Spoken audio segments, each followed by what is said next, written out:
ہاں تو پیارے بچوں، آج کی کہانی ہے ایک کوے اور لومڑی کے بارے میں۔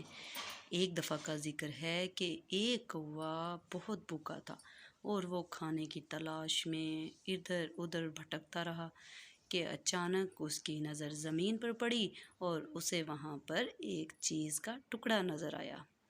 تو کوے چونکہ کافی دنوں سے بھوکا تھا اور اس نے کھانا نہیں کھایا تھا، چیز کا ٹکڑا دیکھ کے اس کے منہ میں پانی بھر گیا اور وہ فوراً سے زمین کی طرف اترنے لگا اور اس نے سوچا کہ آج وہ جی بھر کر کھانا کھائے گا۔ کوا نیچے آیا اور اس نے فوراً سے چیز کا ٹکڑا اپنے منہ میں دبوچا اور اڑ گیا۔ اس نے کہا کہ میں جا کر درخت پہ بیٹھ کر کھانا کھاؤں گا۔ وہ جا کر ایک درخت پر بیٹھ گیا کہ اچانک وہاں سے ایک لومڑی کا گزر ہوا۔ لومڑی نے جب کوے کے منہ میں پنیر کا ٹکڑا دیکھا تو اس کے منہ میں پانی آ گیا۔ اب لومڑی یہ سوچ رہی تھی کہ وہ کوے سے کس طرح سے پنیر کا ٹکڑا حاصل کرے۔ تو بچوں، آپ کو تو پتہ ہے کہ لومڑی بہت چلاک ہوتی ہے۔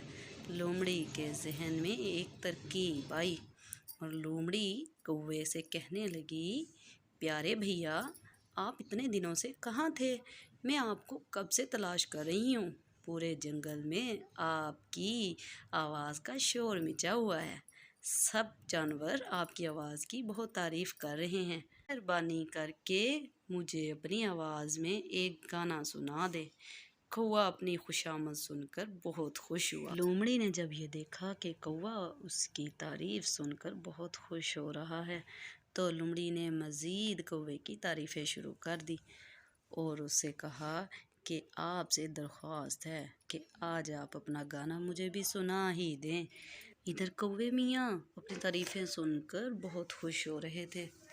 ادھر لومڑی نے جب دیکھا کہ کوا اس کی باتوں میں آ رہا ہے تو لومڑی نے بولا کہ اب تو گانا سنا دیجئے۔ ادھر کوے نے جیسے ہی گانا سنانے کے لیے منہ کھولا، پنیر کا ٹکڑا دھڑام سے نیچے گر گیا اور لومڑی اپنے مقصد میں کامیاب ہو گئی تھی۔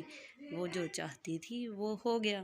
اس نے پنیر کا ٹکڑا دیکھا اور فٹافٹ اس کی طرف لپکی، جلدی سے منہ میں اٹھایا اور وہاں سے بھاگ گئی۔